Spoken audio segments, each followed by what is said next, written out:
We are ready to rumble.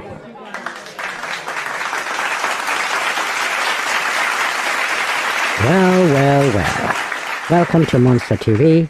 I'm Fred, your friendly neighborhood alien, totally and utterly red-pilled and politically incorrect. Nevertheless, today we're going to tackle a subject that has God all over it. The debate topic of this woman is called, "Why would God create people destined for hell?" Now, of course, my question would be, how the hell did you even come up with that? But she has a way of twisting and turning and twisting the words of God in his mouth. This is one of the reasons why women should not be interpreting the Bible and they should not be preaching and stuff like that. It's not a big surprise why this woman left her faith. Her channel is actually called Leaving the Faith or Leaving Faith. Let's have a look what the channel is called. Leaving Faith. I understand leaving a church and stuff like that. I can understand because of interpretation and the difficulty that can arise when you have people interpreting the Bible for you and you're not reading it yourself. Now, this woman claims she's read it, but then not being able to interpret, not being able to put one and one together and get two out of it, or puzzle the puzzle and get an actual coherent picture or something out of it that would make it clear, totally clear. What you need for that is the so-called Holy Spirit. That would be the Spirit of Truth, as it's called in the Bible. So what you would need is you would need to be able to see the full picture. Now, is that so easy? Of course it can't be. If you think about who God is, which is often seen as some sort of a dude in the clouds with a beard. Much like the painting on the Sistine Chapel ceiling. The strangeness is in this thing, and we're going to get into it right away, is the way the questions are asked. And if you want to, you see, if you'd rather not have a God, I'd rather not have this God, you're going to argue in a certain way.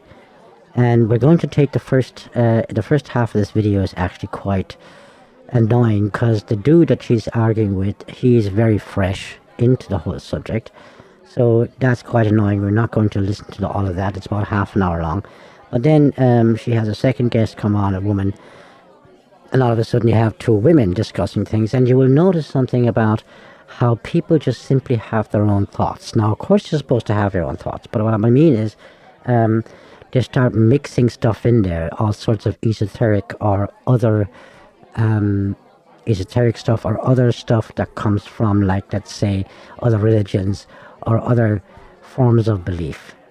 It is quite an annoying thing. But since the questions here are asked, I'm going to take the chance to try and, let's say, answer them to such a degree that we can think about them further on our own. So let's just get into it and see how this whole thing starts happening. I'm going to let the beginning roll a bit so that we get to know her and her ways and her way about going about things, so we can just get a feel for this woman. So here we go. Let's have a look. Hello. How are you? Good. How are you? I'm doing pretty good. Awesome. So are you at least 18? Huh? Are you at least 18? Yes, ma'am. Fantastic. All right. What can I do for you? Okay, so I don't agree with the prompt, but I want to hear your side, like why you think heaven doesn't make sense. Like, can you explain that to me? Yeah, I'd be happy to. I would be so happy to explain to you why heaven doesn't make any sense. Okay, let's have a look. I will say this is the Christian version of heaven. So I'm not sure if that's what you believe or not, but is it? I'm sorry? Yes, Okay. ma'am, it is what I Cool. believe. So I have two primary issues with the Christian idea of heaven. If this is a place where there is no sin, no suffering, and no sadness.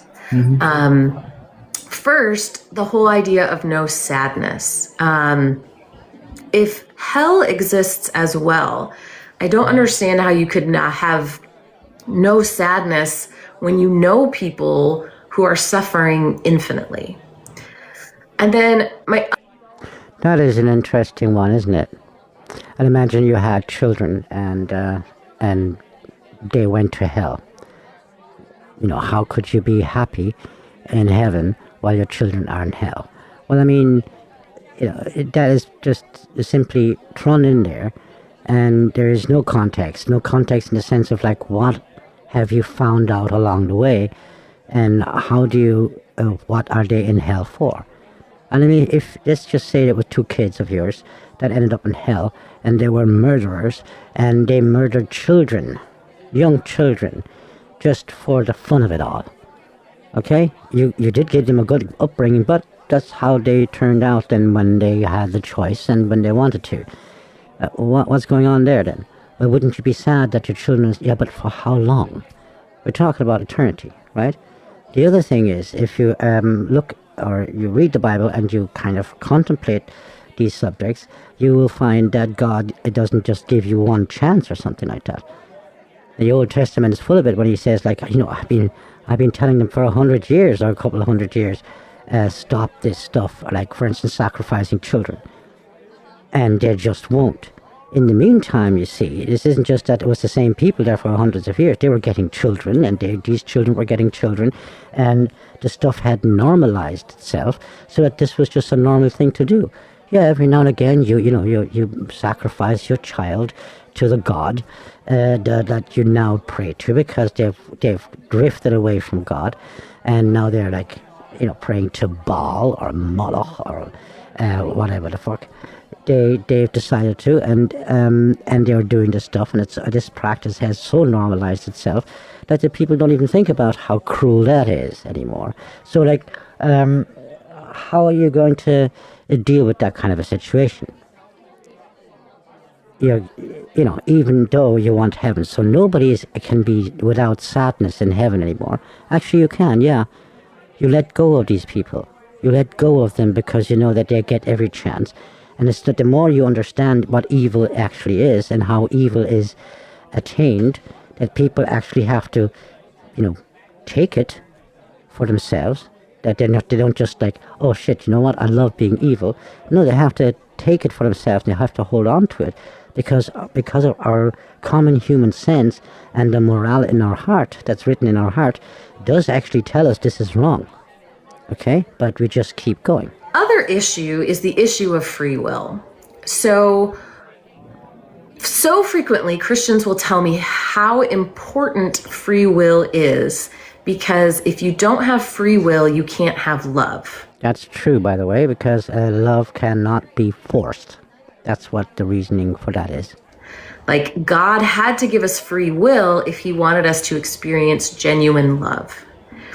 However, free will is also responsible for basically everything that's gone wrong in the world.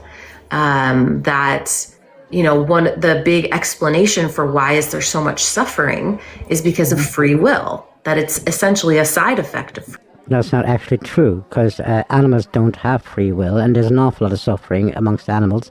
Not a problem whatsoever to have suffering without free will, by the way. In fact, only with free will will we reach a point, or could there be a point reached, where you could have something like heaven. Lady, you need to use your brain if you've got one, all right? Free will. And so in heaven, do we have free will? Because it seems that if we do, there would be sin.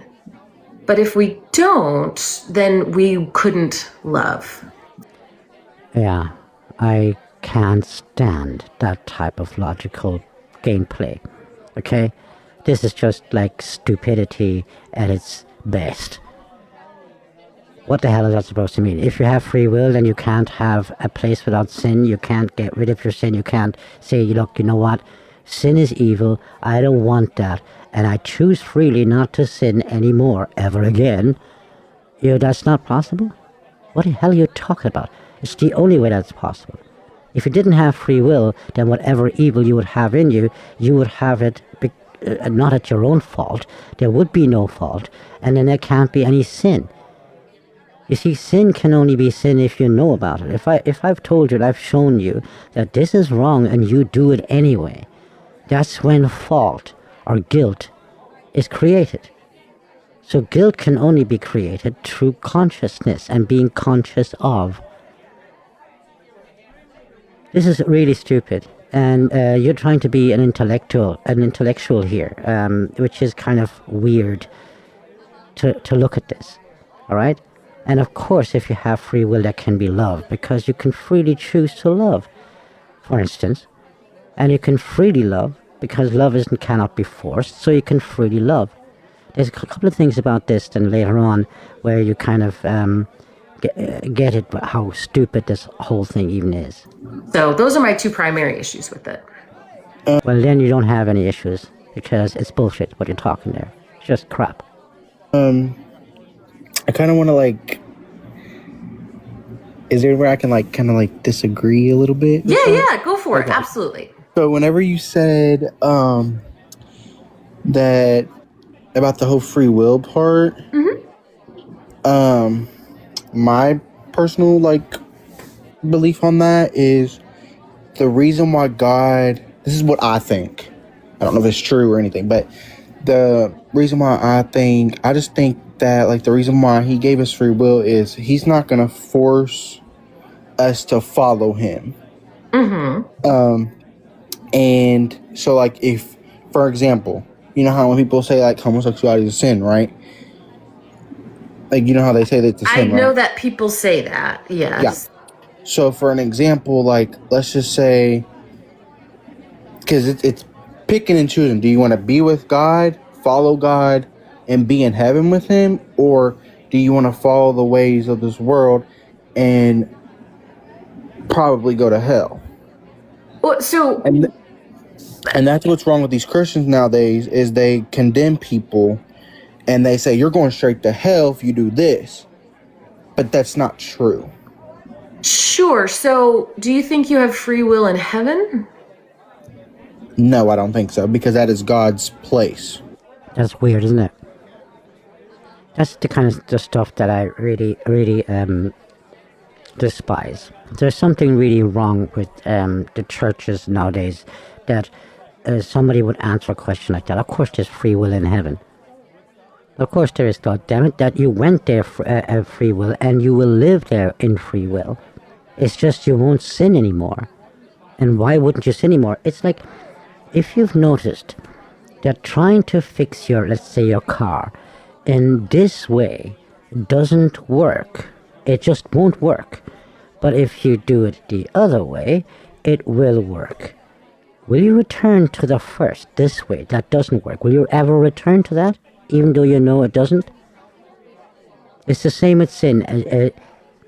Yeah, but people like sin. No, not as soon as you find out what it actually is. Then you don't want it anymore. You don't want it near you anymore. You want to get rid of it just like you want to get rid of dirt. Okay, so when you get to heaven, God takes away your free will.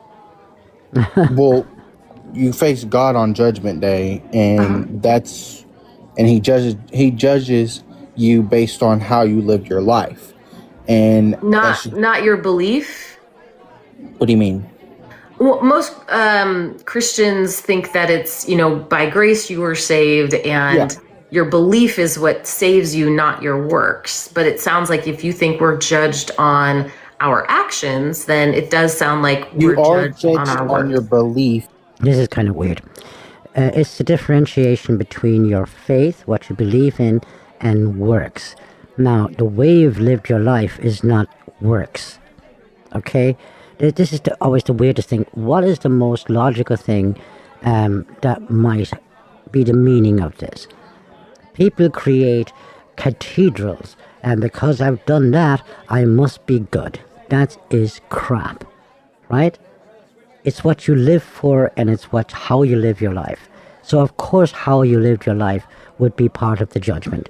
But how you lived your life isn't works. this twisting with words is where it gets you right into hell, because of the fact that you're going to hate God. Because, I mean, obviously you can just twist words until God is the evil one and the devil is actually the good one, because, you know, he freed us from the oppression of God. You morons. Because you are not saved by being a good person or anything. But with that faith, you have to have those works with that faith to prove that you have faith. And that's wrong too. You don't have any works unless you understand the word wrong. What it's saying is stop trying to create, worldly proof. You know, that's how you could describe it. Stop trying to create worldly proof for you being a good person. Be a good person.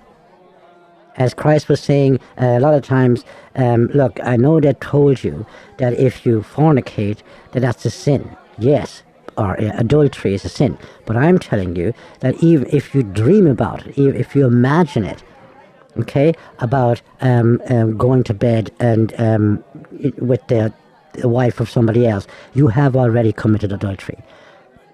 Okay, so what he's saying is the stuff that's living inside of you, who you actually are, who you are inside of you, that's what's going to be judged. Not what you've done in the world. I mean, it's going to be part of it, of course, because who you are will influence, obviously, what you're doing. But the point is, not everybody is capable of doing the same things. Not everybody has the same capacities to their disposal, like money, for instance, right? Not everybody can build cathedrals all over the place and say, look at me, I've done great stuff for God. And the other guy, oh, well, how am I supposed to build cathedrals? I don't have any money for that kind of stuff. So he wouldn't be able to prove how good he is or how faithful he is to God.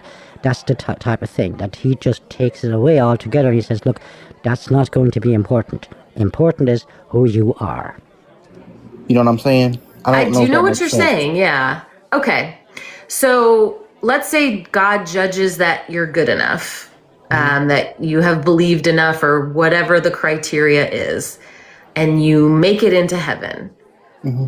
Now you don't have a free will anymore? No, because you're in God's paradise. You're living with God for eternity. Of course you have your free will. The guy doesn't know very much about this whole thing, and that's why he's easily trapped into this kind of stuff.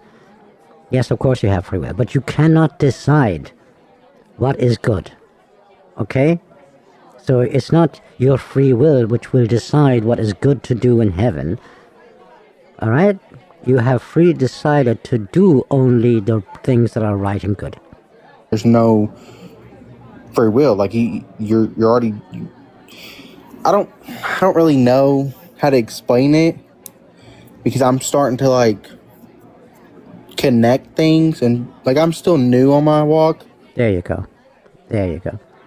And these are the type of devils, the type of demons that you will meet on your way as you start out.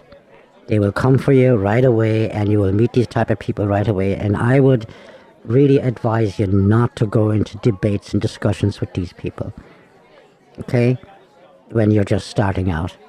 Stick with the Bible and try to figure these things out by asking God, just as he told you to.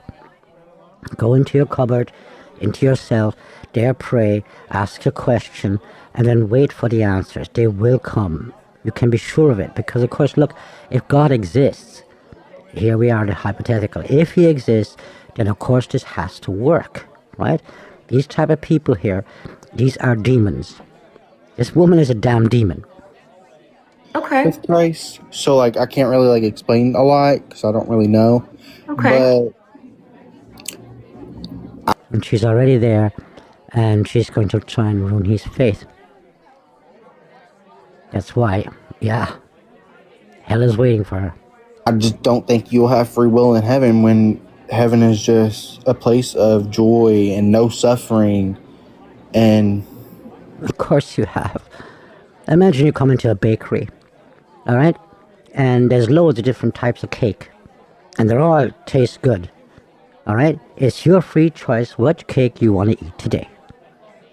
So why wouldn't you still have free will? Of course you have. Heaven doesn't have just one thing and you're going to do one thing forever.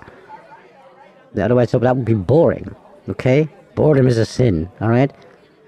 That's not the way this thing has made to work. No, you're going to choose your path just as you choose your path here. The choice is not between good and evil. That's one of the choices, but that's not going to be the choice anymore in the future after you have chosen which way to go. It's full of love. So we don't have to actually have free will in order to have love. What do you mean? So if we don't have free will, we can still love, correct? These are all supposed to be gotcha moments. There's nothing sensible about what she's even asking. It's so fucking stupid. I don't even know how to answer her except smack her in the face, you know? Woman, shut the fuck up. If we don't have free will, we're still able to love? Yeah. Like, explain that to me, like, love so often, whoever like you want, in this or discussion, love a specific person? So usually the way this discussion goes is, like when we talk about the Garden of Eden and I say, well, why did God even let the snake in there? Why even put the tree in there that they're not allowed to eat from? These are the typical kind of questions. There's thousands of trees with different types of fruit, all of them delicious. There's one single tree that you're not supposed to eat from. All right? Why the snake? So that the choice is even created. The choice to disobey or to obey. Why is that so necessary? Because, obviously, you wouldn't be able to have somebody who actually guides you on the right way. Because if you're supposed to be conscious, if consciousness is the whole idea here, then you're supposed to be conscious of everything. In fact, God would not hide stuff from us. Now you could say, well, he does hide stuff from us. No, for the time being, like you would with your children. You would kind of keep things for later, because your children wouldn't understand them yet. But that time then, was the time for Adam and Eve to make certain decisions, and to learn decision making. And in order to be able to learn decision making, you're going to have to be confronted with a choice. The choice was simple. There was something very damn simple about all of this, okay? Why did God? Oh, that must have been so cruel, right? Damn. Why didn't they just make the right decision? And usually the answer is, well, God had to give them another choice. He had to give them free will. Because if he didn't give them a free choice, then he would be forcing them, and that's bad, and that's not love. Well, actually, he wouldn't be forcing them. It's just that they wouldn't be able to learn to make decisions. Okay? Like love is a choice. No, love is not a choice in the way that you think. The love is already in your heart. But love can only be done freely. And that's why a human being has to know stuff, so that he can knowingly love. Correct. Right? Mm-hmm. Okay, so then when we take that same argument and we put it in heaven, what that argument says is you can't have love if you don't have free will.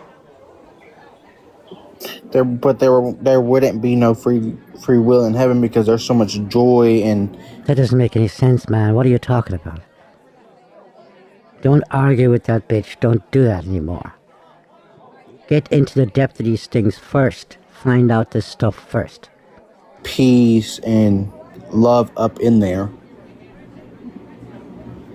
So it's okay to not have free will if everything around you is good? Correct, because you're up in heaven. That doesn't make any sense, poor guy. So why not just start us up in heaven? You know what? This is the reason why women are not supposed to be preachers. That's why they're supposed to shut up in church, is because of this stuff. Why not? Why not? Why not? It's like a child. It's like a young child. That you have to say at some stage, in the day, you're going to have to say, now, look, I've answered plenty of your questions today. Now shut up and think about it. Why not start us in heaven? How the hell is that supposed to happen? And by the way, like the angels start in heaven, didn't they? And a lot of them fell. A third of them fell. So it's still possible to fall. All right? Consciousness demands to know, because to be conscious of, you need to know. We're supposed to be conscious beings. We're supposed to be like God. All right? That's what we're supposed to be, His children, to be like Him. And on that path, we need to learn. And we make a couple of mistakes, and they will teach us things, just like it does with your own children. Because not everybody goes to heaven when they die. I'm so confused. They're saying. I'm a little like. Yeah. So why would God create? In the comments, they really, they really kind of get on top of this guy, which is really a kind of sad, because of the fact that he wants to believe in God, and fair play to him, and he seems to be a little simple, okay, and now you have this demon here, and it's his fault that he goes in there, surely, but he doesn't really understand what the hell she wants. But that's, even if you do understand where she's trying to get at, you might still be there thinking, what the hell is wrong with her? Like, what does she want? Humans who he knew were never going to go to heaven. There you go. That's the bullshit. Now the bullshit really starts flowing, and this is pure diarrhea. Why create them in the first place? She's going to ask this question a couple of times. Let her do this. He didn't create people and think, oh, well, this person's not going to go to heaven with me. No, he created you, but gave you free will. He's not going to force you to follow him. He's going to be like, but he knew, right? Like when God created me, he knew what my eventual destination would be. No, he didn't. This is a trick question, and this is typical for the devil. Does God know everything? Yes. Well, then he knew where I was going to end up before he created me. No, he didn't. You see, what God knows is he knows all the choices that are possible. Okay? And he knows the possibilities he gave you to make all these different choices. And as you're going along your path, and as you're developing yourself, the likelihood of you making this or that choice, of course, you could make some sort of predictions about that. It's more likely that this person would make this choice or the other choice, but not before you were born, because you haven't made any choices yet. No, God does not know the unknowable. What the hell are you on about? You can only know what there is to know. And even God can only know what there is to know. He doesn't know the unknowable. Do you understand? This is some fucking complete stupid stuff. It's the same thing with, if God is all-powerful, he can't be only good. And if he's only good, he can't be all-powerful. What are you talking about? This is kind of, playing your fucking head and twisting your own brain to become really stupid. He knows every single path that are goable, okay? But do you think that God can't be surprised? Even though he knows that the most likely thing for you to do is to make this choice, do you think he can't be surprised by you? Like if Cain, instead of murdering Abel, and the likelihood of that was getting pretty high, and he just decided, you know what, but I'm not going to murder. He has all this thing, inside of him wanting to murder Abel, and then he says, I'm going to leave it be. I'm not going to murder him. You think that God can't be surprised? You really? You morons. He must be the most bored God ever. Right? But your final destination is not hell. Okay, a hypothetical person. Oh, your final destination is hell, bitch. By the looks of things, right here, right now, that's where you're going to end up. You're pulling people away from God. And, bye-bye. A second, let's just, not me specifically, just a person. Like, God knows everyone's eternal destination ahead of time, right? No, he does not. He does not. You see, he knows that you are going to decide and that you will make decisions, okay? But he doesn't know all your decisions beforehand. Are you stupid or something? That's crazy shit. Yeah. And this is a trap. Here's the trap. Now she's got him in the trap.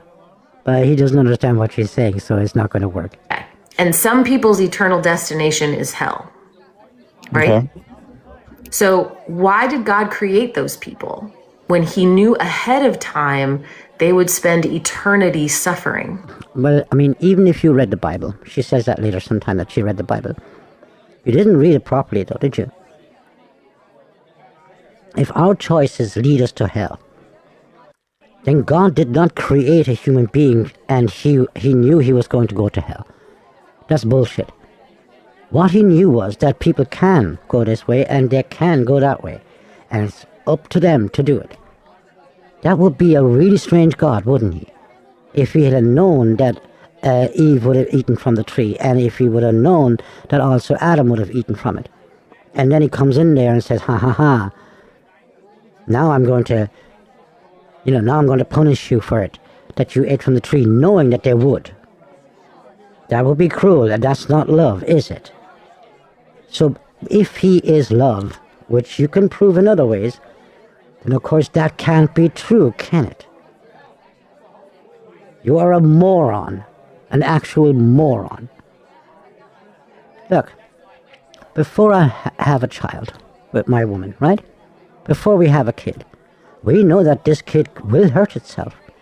It will hurt itself. At some stage, somewhere. Be it at a candle, or be it like whatever. Or fall over. We know that will happen. Should we not have children then? Like here on earth? No, in hell. He knew ahead of time they would suffer for eternity in hell. Why create them at all? No. He knew that they can suffer an eternity in hell if they make their choices and they act as stupid as you do.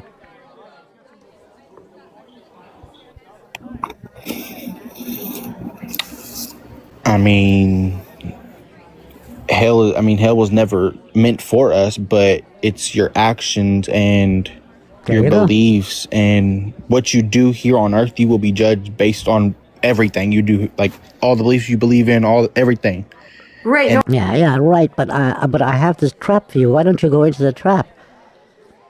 But the guy is actually, he's saying, hold on a second. No, what are you talking about? It's your choices that bring you there. Yeah, but if God knew that I was going to make those choices, no, he didn't know that you were going to make those choices. Now he knows. Now the likelihood of you keep going with this stuff and keep bringing people away from God, now he knows that you're probably going to end in hell. Well, I understand that. So I'm asking, why did God create that person? But if you know that, then you know that he didn't create the person knowing this person will go to hell. He didn't create person A and knew before he created him that this person A would go to hell later. That's not true, you moron. Person in the first place. Well, then he doesn't know everything. He knows everything knowable. Why did he create that person to, be the way they are, and then eventually they go to hell? Yeah, why create them? If he knows that their eternal destination is going to be suffering. It's not. Imagine putting people on the planet. And there would be, just imagine there's one particular city that everybody has to go to. Some people actually believe that, pilgrimages and stuff like that. That's a lot of shite. But still, imagine it would be that way. Everybody on that planet, no matter where he puts them, theoretically speaking now, could make their way to that city. Some of them are closer to it, some are further away. That doesn't make any difference. Everybody can make it there. So all of us have different kind of, let's say, a starting point. Everybody has a different starting point when it comes to their personality and stuff like that. But everybody has their path to get to heaven, if you want to put it in those words. Everybody has their way there. And it's not without help. We can ask for help. And we will get our help. It doesn't always look the way we wanted it, but that's not the point, is it? The point is that we get the help. He didn't create them and say, oh, they're going to go to hell. That was their choice. There you go. The thing is that he just doesn't understand her stupidity. He comes across as stupid, but he isn't. He's just simple. He's got it. He copped on. She's the stupid one because she's trying to get a gotcha question in there. She's trying to catch him. This is what these pseudo intellectuals always do. I'm not placing blame. I'm not placing blame on why they go to hell. Mm-hmm. I'm simply saying when God is creating that person, he knows ahead of time how their life is going to turn out. No, he doesn't. He knows all the possibilities for their life. For some of them, it might be a little bit more difficult. That doesn't make any difference. It also says in the Bible that he doesn't make things more difficult than you're able to handle. So everything is balanced, right? Right? No, wrong. And he doesn't understand what she's trying to get at. Because of this catch, does God know everything? That's the whole catch in the whole thing, right? Look, there is things that are a little bit more difficult to understand. And there's things that are a little bit more difficult to understand about God. But it's not our job to criticize God. So why create someone who you know ahead of time will spend infinity suffering? That's not what he did. And that's not written anywhere in the Bible. Nowhere in the Bible will you get that idea.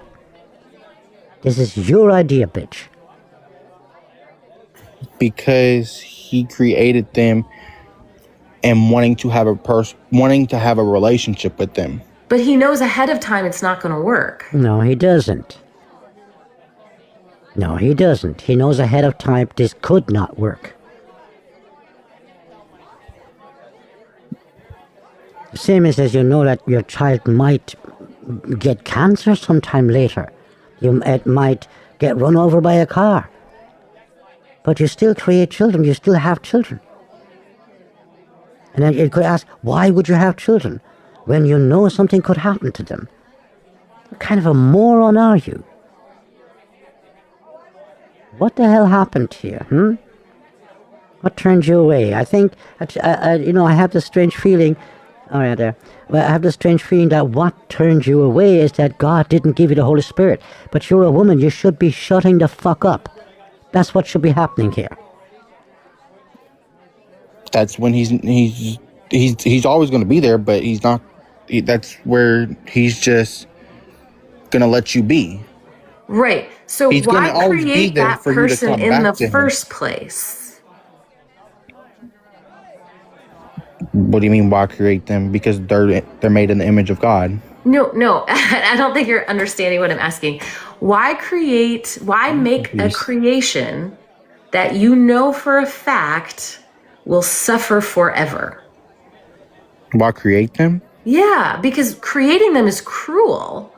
Like creating something that you know for certainty will spend eternity suffering. That is cruel. That is a cruel thing to do, to create that person. So you're saying, of course, it's cruel. If, for example, if somebody is over here living a bad life or whatever, and God created them just to send them to hell, that makes no sense.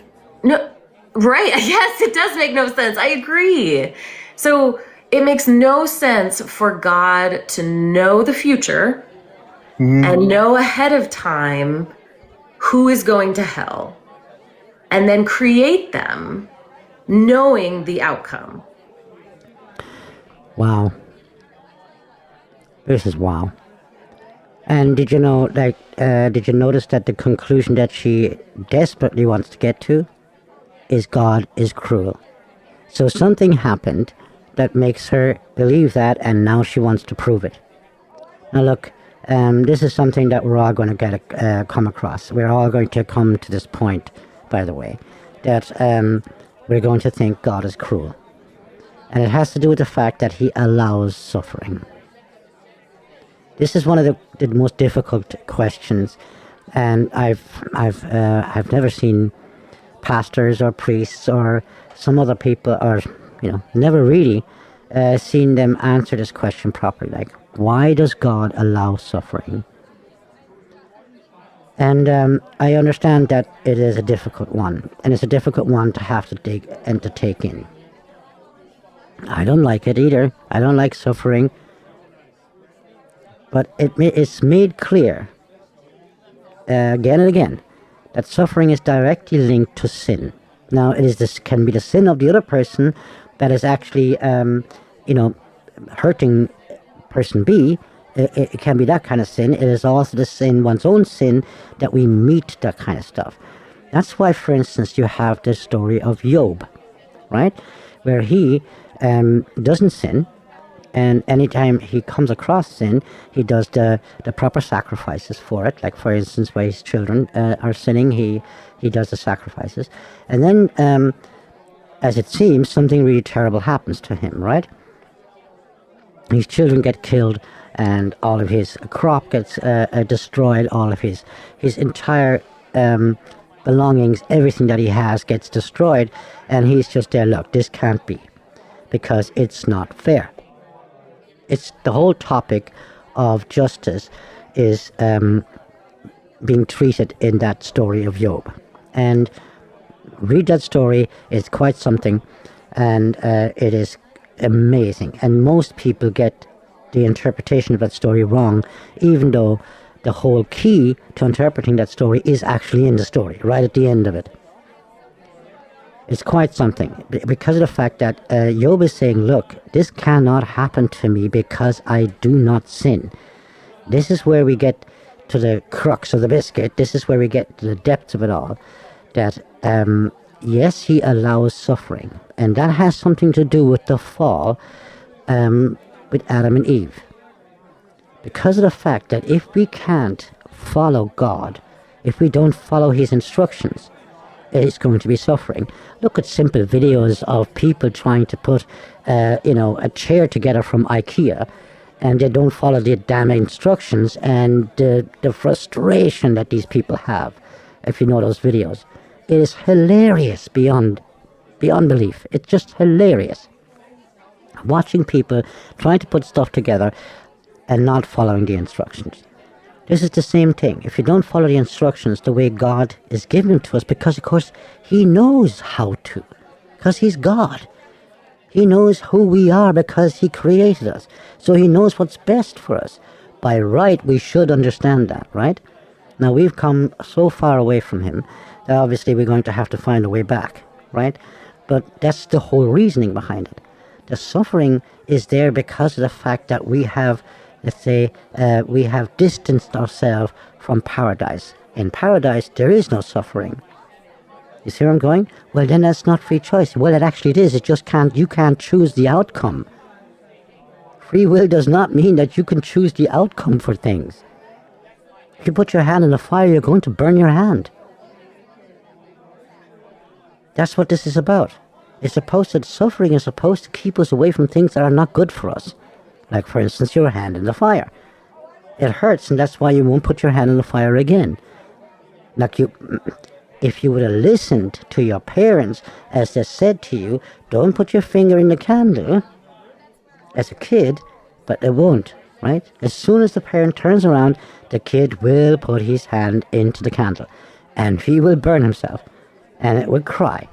And he would say, look, hey, I told you not to. Because of the fact that we need to make certain experiences, that's why there is suffering. Now, if you took away all the bad choices, let's say the sinful choices of man, from the world, you would take away almost all the suffering. If there's no sin, even sickness and certain health issues and stuff like that are actually also based in sin. Some of them are actually based in the sin of your parents. And sometimes it's because of God wants to demonstrate something. As you might remember, this one guy who was blind from birth, Christ was asked, who was responsible for his blindness. And he said, look, this is just so I could demonstrate this and heal him. But just because he created them and saying that, oh, well, I know where this person's going to go, they can, while they're still living, they can still get to know Jesus and have that one-on-one personal relationship with Jesus. And then that can change your destination. So God doesn't know the future then? There we go.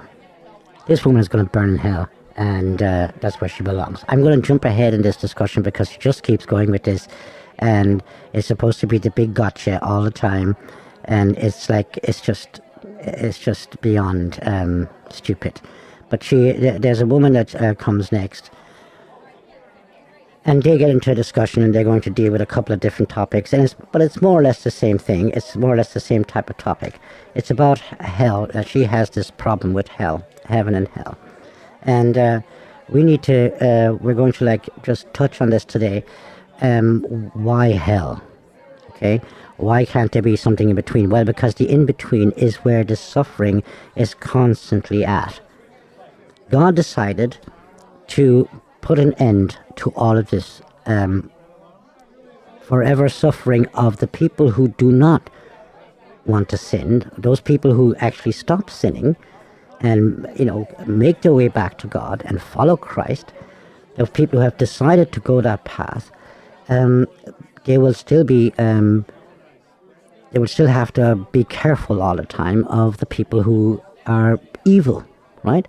And because of the fact that this separation is going to get more crass, it's going to get more extreme all the time, you have this gray zone, in certain places, there's just a little bit of a gray zone, but then it starts to, now on Earth, it's going to get worse and worse and worse, so it's going to be black and white, it's not going to be a gray zone anymore. And God is going to end all of this once and for all.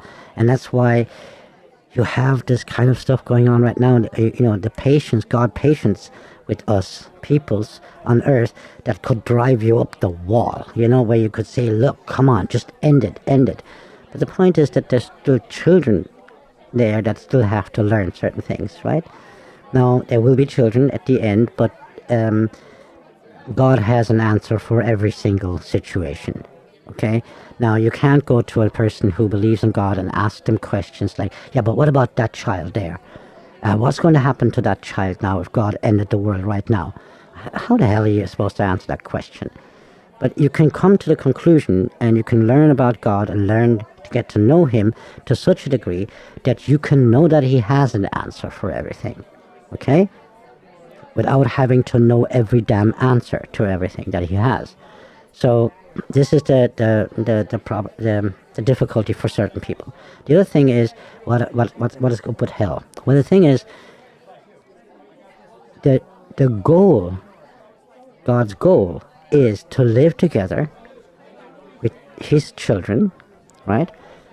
And love, peace, and harmony, and love forever. And of course, there can't be any sin there because otherwise it would always bring down the whole structure of love, right? So they can't live together. You know the way, let's say, let's give an example of traffic. You know the people who drive like absolute maniacs. The only reason why they can drive like maniacs is because other people drive according to the rules, okay? If everybody was driving like a maniac, that guy, that maniac that we were just talking about, wouldn't survive his driving like a maniac because some other maniac will drive right into him and they would kill each other, right? The only reason why you can have these little bastards, these maniac bastards on the road, is because everybody else is driving according to the rules. And that kind of stuff will not be allowed anymore. He will separate these people.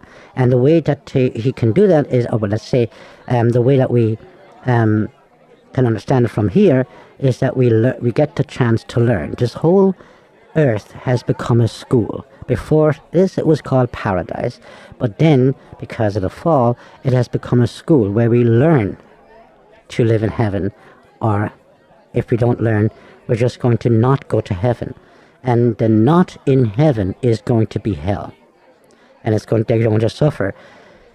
God wouldn't even have to punish them or do anything to them. They will suffer from just simply not being in heaven. But there is other things going on there as well, which have other reasoning. But that is already enough to understand, right? What hell is. So let's go into this thing for a while, and then we're going to put it behind us, because I mean, this woman is just unbearable. This is just insufferable cunt. Okay, I think this person has been here. Oh, you can't be very, very Christian if you curse and swear. You should educate yourself. A while. Hello. Hi, how are you? Good, how are you? Oh, I'm such a Good. nice person. Good. Are you at least 18? I am. Fantastic. Well, what can I do for you? Okay, so I don't think God created us to sit. Like, I know what you're saying. You're saying, okay, what's the point of creating someone you love so much just so the end result can be hell, because you knew this was going to happen? So what was the whole point of putting us here? If you love us, why even go there, right? He knows both paths, right? Can imagine how many paths there can be, how many decisions can be made by billions of people. And all those possibilities and every one of those decisions, God already knows beforehand. Yes, he does. But since it is our choice, because otherwise free will wouldn't exist. So you can't go the path, you can't have both. And you can't have both arguments. Okay? If God decided already that you were going to go to hell, then you have no fault and you couldn't be in hell. Do you understand? Then there is no fault. There can't be any guilt if it is predestined for you to go to hell. There can't be any fault and you should end up in heaven. So that's crap, right? But if you have free will and you can choose, and even if it's sometimes difficult, it is still your choice. Then, of course, there is such thing as fault, and there is such thing as guilt, and then, of course, yes, you will end up according to your choices. So think about it, and then you understand. Right? Mm-hmm. But see, I think that too many people, I don't think they know how to explain it right. So as far as free will, And she's a woman, so she's going to explain it right. right? We are like, God allows us to have as many children as we want, right? And Well, so it's up to us if a person exists or not? is it up to us if a person exists or not? I mean, we have choices. There's in vitro, there's, I'm just ways asking if it's up to God. Like, is it God's choice? Like, for each child that's born, aren't they all knit together in their mother's womb? Like, doesn't God design each person? No.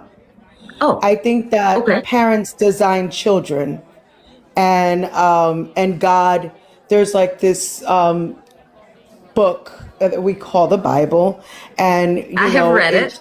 In the Bible. There you go. It talks about instructing your children in His ways, so when they get older, they don't like depart from it. Which again tells you it's a matter of choice, right? Why would God bother his ass giving you advice when he knows it's all for, it's all for nothing, because you're going to go to hell anyway? The whole Bible is full of this stuff, by the way. The Old Testament is, in actual fact, a different testament than New Testament, right? It's a different thing. It tells you different things. It tells you how God is constantly trying to have his chosen people. It's laughable when you look back. I mean, they're the chosen people who were then thrown out. Okay? He invited them in, and they came in, and they were so rambunctious, they were so out of their mind that he actually thrown them out. And they had choices. And you saw all the way through that history how they choose, okay, we'll do it right this time. And he's full of mercy again, and then they start all this whole crap all over again, which is always the same stuff, by the way. It always starts with disobedience, and they even pray to other gods, and then they start child sacrifice, they start it's always got something to do with sex and murder and what the hell have you, right? Every single time. Until he had enough. Until at the last, as Christ told the story, but they won't, but I'll send my son, that's Jesus Christ, and they won't touch him, will they? Right? But they actually did. They killed the son. And they said, well, and then we take everything for ourselves. It's quite a story. The story is amazing because it tells you something about mankind. You will learn things about God, but not if you don't see it properly. If you understand that God's actual base motivation is love, that's his only actual motivation. That's the only reason for this whole creation. And then, and it's the most, the softest of love. It's the type of love that created, a baby's laugh. Did you ever hear a baby laugh? How sweet it is? That's the kind of thing this guy was able to create. Well, I mean, of course he was, but the point is that evil could never create anything like that. Anybody that's evil could never create something so beautiful, so natural, so cute and sweet as a baby's laugh, right? You see what I'm saying? And then you can think of all the other things, of course. Like I don't want to give every example. But what I'm trying to say is that if you understand what love is, that's why Christ came to us and wants to explain love. Every one of his examples, everything that he does is always always giving you an example of love or pointing in the direction of love. From every single angle that he was able to cover in the time he was there, he's pointing towards love. If you understand that love and now you read the Old Testament, then you will understand what was actually going on, because the storytelling can't tell you everything. Because even those storytellers and even God doesn't want to actually mention everything because it's so disgustingly evil. The things that happened before Noah, just before Noah and the flood, were so evil that they didn't want to talk about it. They didn't want to mention it. It was enough to say how evil it was, and that it was evil in their minds and in their soul continuously, so there wasn't even a break. They didn't have a break, and then they thought about something nice for a change. It didn't happen, okay? And it was the most disgusting evil that you could even think of. There is evil that this one guy was... right? Hold on a sec.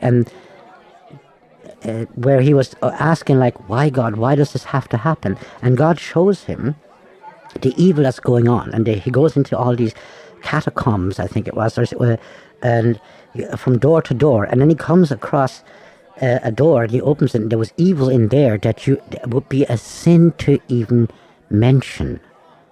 All right? Another thing that was said, that the people came up with a type of evil that God has never even thought about, ever.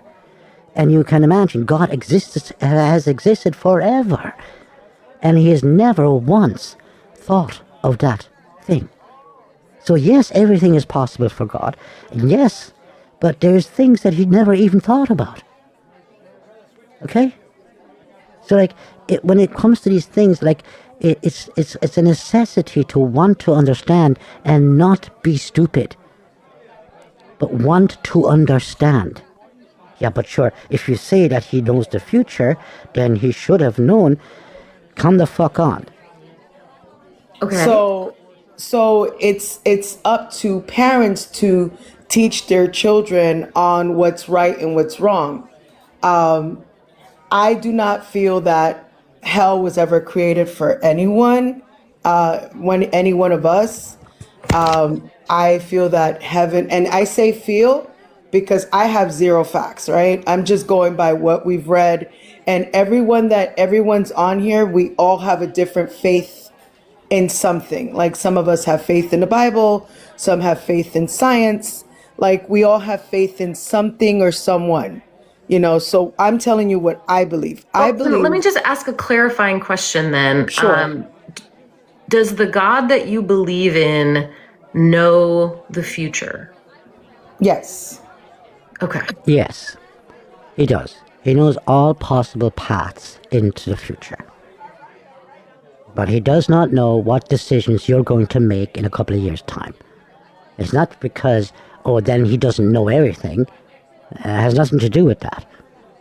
You see, the thing is that he wouldn't have the same thing in front of him that he is himself. Okay? Let us create man in our image. That's what's written there. Now God can decide freely. And that's the same thing he gave us. No, he does not know what decisions you're going to make in the future. But from now on, since you're an adult, he knows the likelihood of your decisions. You're being moronic. So he knows ahead of time Oh God. whether I'm going to heaven or hell. I know at this time, I could say with 90% sureness that you're going to hell. Because you're not going to take on any reasoning that's going to come across your path to bring you away, to take you away from this stupidity. Because you want to be an intellectual, and you want to be more intellectual than God. You want to know better then. And that's going to be a damn problem for you. He knows. Yes. Okay. He who humiliates himself will rise. I don't know exactly how it's written in the English Bible. But what it means is that if I don't put myself on a pedestal, then I shall be raised to a pedestal from God. Because if I know that I don't know everything, and that I can be a little stupid, right, then I will be capable of listening to God. And he can make me more intelligent or let me know more stuff. Okay. And he knows ahead, so before I was born, he knew whether I would go to heaven or hell. No, he didn't. You see, and this is, you can catch yourself with that 100 times. I'm not going to react to it again. I've done it already. So let's see when she comes to a different topic. Mm-hmm. Again, this woman just got caught by it, right? She got caught because she wants to say that God knows everything. Of course, he knows everything that can be known. You see? But if you have somebody with free will, then you cannot know this person's decision.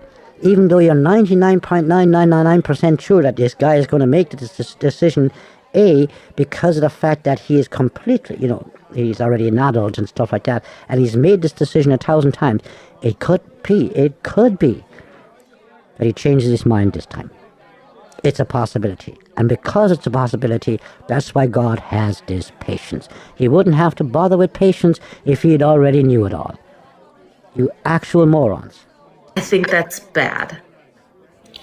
I think it's bad, but I'll tell you what's also bad. I happen to have a sister that was on drugs, right? And I love her to death. I love her to death. And I knew that when she was asked... What a shitty expression, to love someone to death. What a disgustingly shitty expression. For $15 or $20, I knew that wasn't for what she wanted it for. I knew it was for something bad. But I loved her and I was just like, all right, just take it or whatever. And I will be the enabler. And sometimes when you love somebody that much, you become an enabler to all their bad stuff, even when you know it's going to end in a bad consequence. What a stupid example. But what the hell would you expect? Well, so no, we don't. That's not a good metaphor for this, because we don't know the future. We might have some good guesses, but in this scenario... But God doesn't guess. It's not guesses. He knows exactly what type of choices are in front of you. And he knows exactly how likely you are to make choice A in opposition to choice B. Right? But you are a thinking being. You're made from God in his likeness. It is possible for you to kind of jump over yourself or get over yourself and just make the right decision this time. It is possible. And it is, people have done it. God knows for certain how it is going to turn out. No, he doesn't. And I regardless of, so that means before I was born, God already knew whether I would go to heaven or hell. Yeah, just God gonna knows, leave it at this. God It's knows just everything, crap. but we can't put ourselves in the same mindset of God because we're nowhere near that space. Like, I know we think logically like this is not good, but that's why the Bible says we should not be leaning on our own understanding, because we're never going to understand why these things are happening. It's not So- up to us to understand. Right. So what you're describing, we're describing a God that for our logic appears to be cruel. Yeah. And what you are saying is that I know God appears to be cruel, but God is smarter than us, and so we have to trust that his apparent cruelty is actually love. Well, that's not a bad point. The thing is that it's the same thing for a father to his children. You have to be strict about certain things. And from the child's point of view, it's cruel that you don't let her just freely run across the street. It's really cruel. And it's even more cruel, right, that you say to it, look, if I catch you running across the street like that, you're going to get a smack on your behind, all right? Now, it did try it, and you catch it, and you give it a smack on the behind. Now, the child is going to think, not just it's cruel that it can't run freely across the damn street, and it's even more cruel that I got a smack on the ass because of it. But we all know that this was to save your damn life, okay? Because it would be a lot worse and a lot more cruel to be caught by a truck or a bus or a car, all right? And then be like, ripped to shreds. Later on, when we have grown up a little, then we understand, don't we? We understand pretty good. Now, for parents, like in this case our dad, if our dad did the right thing in the sense of that he was always just doing these type of things to protect us from harm, actually, then later on we will be able, with our capacity that we have then when we are older, we'll be able to understand why dad did all these things, and we will love him for it, because we're still alive. So this isn't a concept that would be difficult to understand for an adult. Yes, and I'll explain. We don't know the final outcome of anything. Like, we just know that we're saved by grace. No, you don't know that either. If you don't know the final outcome of anything, then you don't know that either. And we do know the final outcome of a lot of things because they're logical. This world is built on logic. We can know the final outcomes of things. Yes, of course we can. Certain things we can't because they're not at our disposal right now. But we can find out. We can find out. That's possible. We don't know the final outcome to our tomorrow. We just know what we read and what we believe, right? So, it sound to us is cruel. I'll be honest with you. It's cruel when I read some of the Old Testament. It's like, damn, that's pretty harsh, right? Like, you get stones for stealing, like, it's just, it's harsh, right? But I also know that the Bible says that in heaven there will be a lot of surprises. Like you said in your caption, heaven doesn't make sense. It talks about heaven having a lot of surprises. What if one of those surprises is, gotcha, you thought you were all going to hell and now we're all here? What if you would read the Bible properly, like in the sense of read the Bible, and then start contemplating why and how it could make sense. Okay? And then you ask. That's the problem here, you see. People don't ask. Whereas Christ told his people, he said to them, look, I will send you the Holy Spirit. Ask for the Holy Spirit, guys. I will send you the Holy Spirit, and he will lay these things out for you. He will explain them to you. Okay?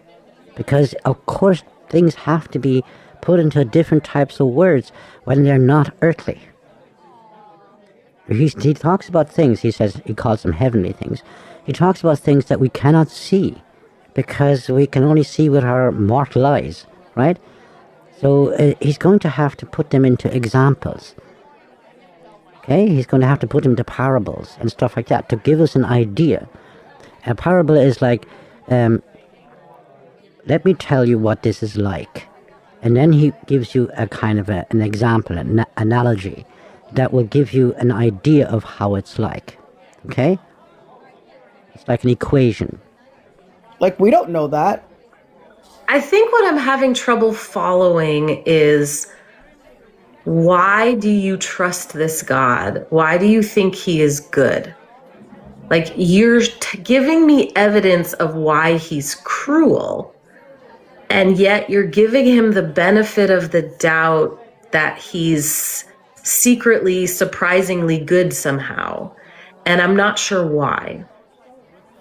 Well, I don't know why she's doing that either. But I mean, there is no proof given here of why he's cruel.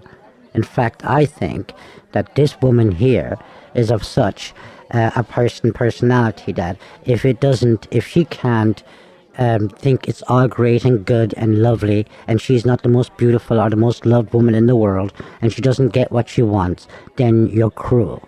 If you think of that, then of course you're going to think God is cruel, but you're going to think that a lot of people are cruel.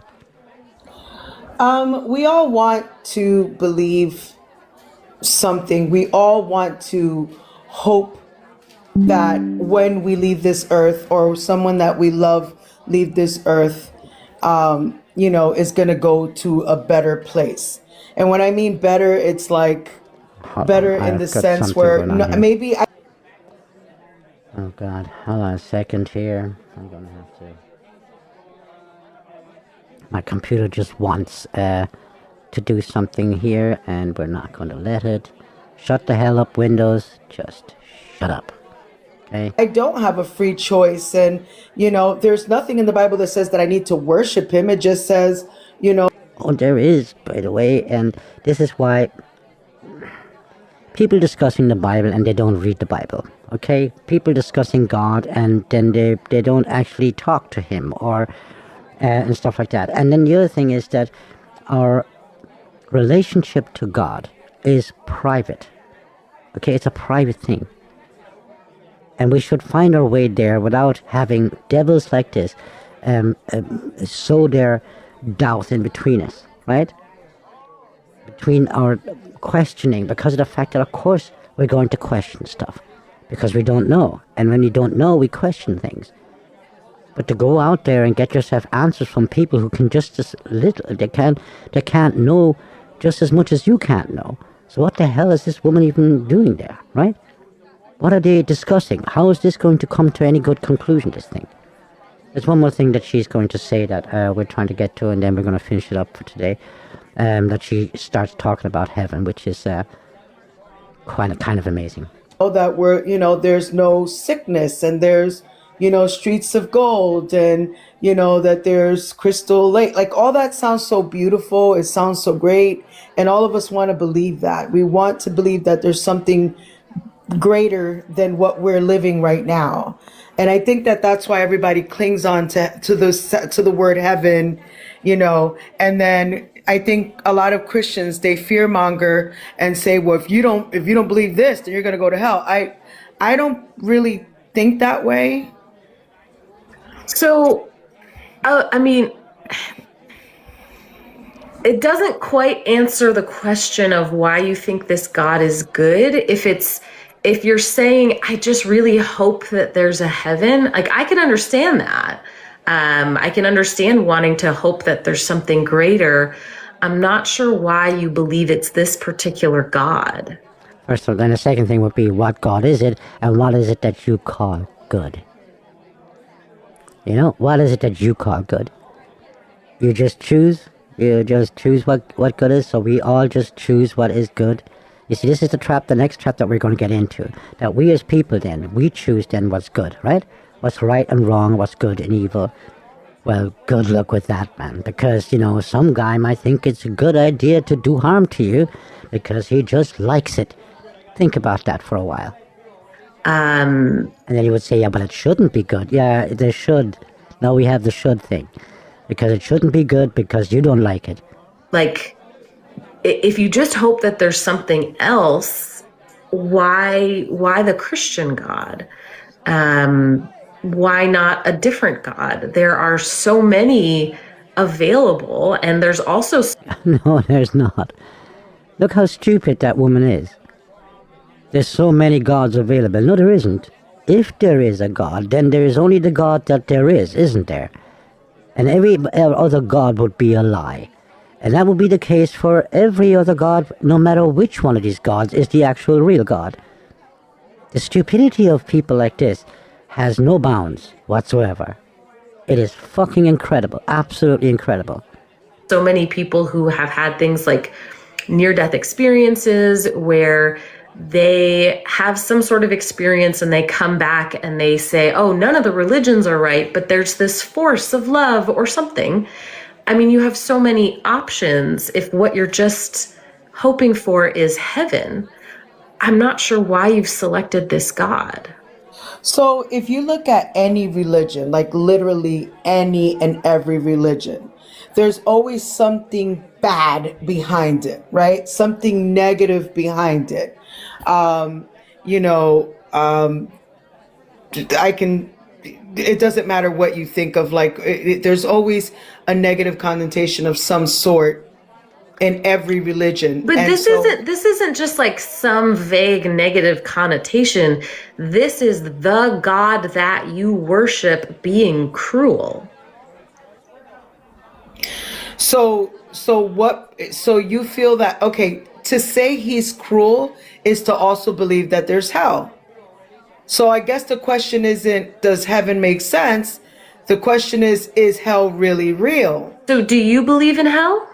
I really don't. Amazing, isn't it? Like, so you take the Bible and you believe parts of it, but other parts you don't believe because you don't like him. Hell is what's left over when all those people who go to heaven have gone to heaven. What's left, those who don't go there, that's what hell is going to be. Because you see, if you throw all those people together, if you don't have those people, driving on the road according to the rules of the road, if you only have the maniacs left, then it's going to be hell on the road, isn't it? It's going to be worse than before because you only have maniacs on the road now. So if you have all those people who do not go to heaven, right, the sinners, like, what are they? Those are the murderers, the liars, the rapists, okay? The people who, sinners, just call them sinners, okay? And they're all going to be in one place. They're all going to be together. You can imagine how wonderful that's going to be. And it's going to get worse, of course, because there's nothing there to kind of put the brakes on it, right? There's nobody there saying, look, we're going to have to stop this. There's no policing. There's none of that.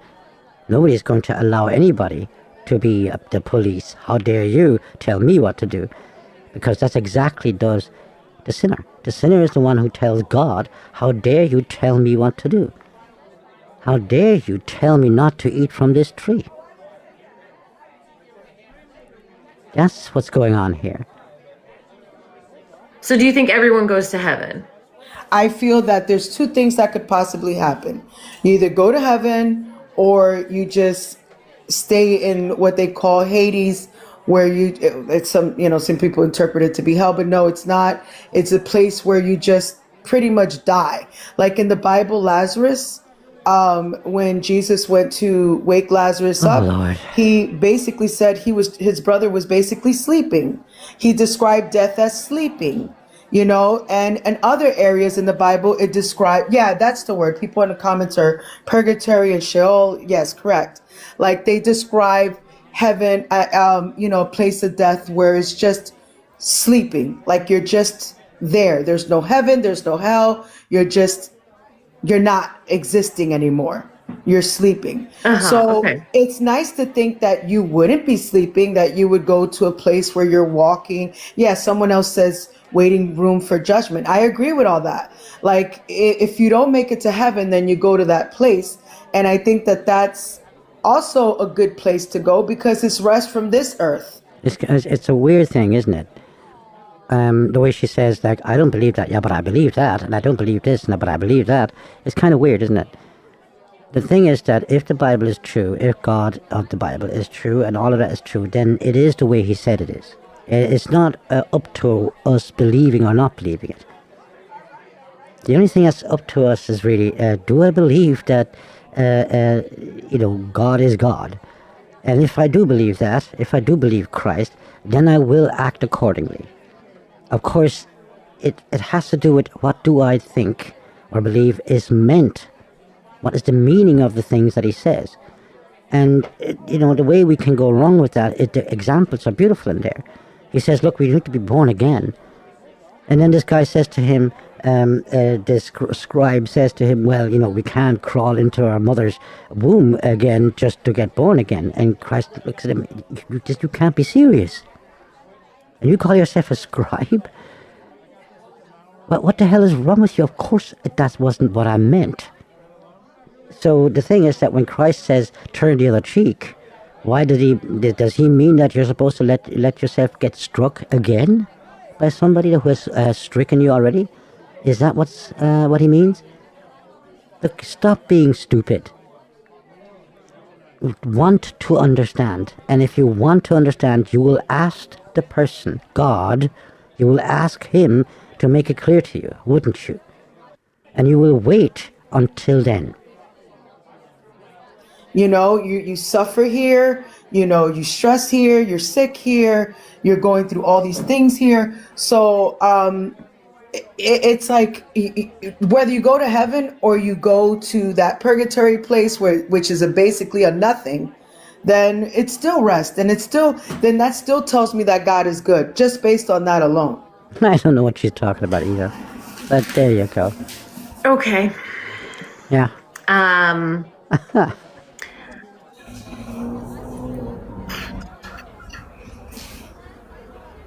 not sure how. I think it's amazing, when you have one woman talking a load of crap, and now you have another woman talking to her with a load of crap, and she doesn't know how to answer it, right? She's just as, how am I going to deal with this? It's amazing. Biblical that is, which is okay. I mean, I don't happen to believe the Bible's true anyway. So certainly that is much better than eternal torment.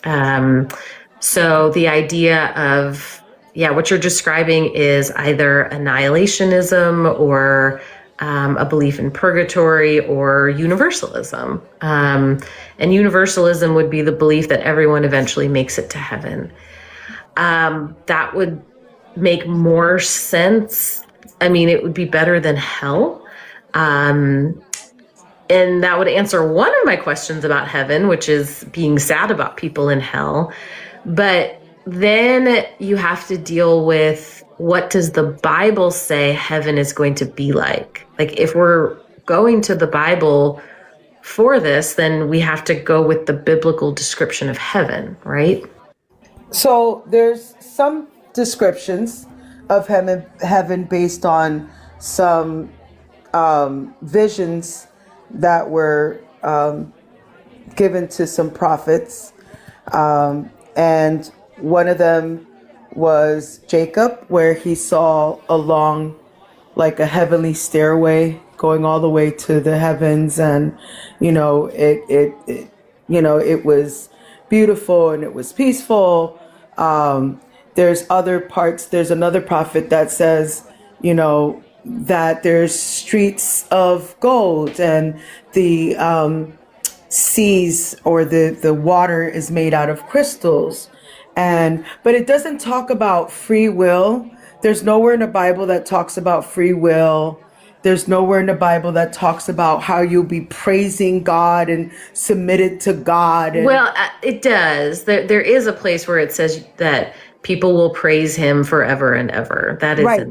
But I don't think people take that out of context. It really means, like, if you're so grateful to be somewhere, you're obviously going to be talking about it and praising wherever you're at because it's so peaceful. It feels so good to be there. It's not going to be like a demand. It's more like, I feel so right here. So I praise you, God, for letting me be here. I think it would be more of a feeling, and the feeling brings praise after. Well, the Bible does not say that. I mean, you have to add that to the Bible to make So that. what does it actually say? Oh, it's just describing people worshiping forever. So it doesn't give you the context that you're hoping for. Okay, we're going to quit it here now. Yeah, the Bible doesn't actually say that. Yeah, of course it doesn't say that. Yeah, of course, fine. Yes, Streets of Gold. Let's take those two things, praising forever and ever and Streets of Gold, just to finish up here, because, I mean, this is just so annoying. It is, you could take it, a baseball bat to this kind of thing. Streets of Gold. It's the same thing with, like, for instance, when he says, if your hand annoys you, then chop it off, right? If your foot annoys you, chop it off. If your eye annoys you, then rip it out and throw it away from you. What is he talking about? Right? You're not going to be standing in front of God and complain about what your hands are doing, right? Which is your actions, right? You understand? Your feet, the path that you're going. You can't go complain about the path that you're going because you can choose the path that you're going. And where your eyes look, okay? If you're looking at other women and you're lusting after other women, then rip that eye out of yourself. Of course, he's not talking about your eye. He's not actually talking about your hand to chop off. What he's trying to say is, you choose. You can make certain things not happen in your life because that's at your disposal to choose. Simple as that. What about Streets of Gold? Well, the paths that you go, they're all blessed. All right? They're all blessed in heaven. Every path that you go is a good path, and it's a beautiful path, and it's supposed to give you, but you can't describe. How is it possible to describe all the things you're going to experience in heaven when it's a forever life, and you're going to discover new things, and you're going to create things and stuff like that forever? How the hell are you supposed to describe that kind of thing? It's not possible to describe, okay, because it's just too much. So you give an example of it. The Streets of Gold, okay? That's the way these things work, you morons. The same thing is with the praise of God. If it's so beautiful that your heart is full of thankfulness and you're grateful, then everything that you look at is a praising of God. Wow, that's gorgeous. It is that praising the Lord, because he creates everything and you're absolutely conscious of it because you know that it's God. So you're not going to be on your knees and just say all the time, oh God, you're so wonderful and you're beautiful. Yes, that's the picture that's painted, because there's no other way of painting, of explaining something like that. Because what are you going to do? Are you going to make a list of all the things that they're going to praise God for? It's never going to end. You're never going to end this book, right? So you put it into a picture.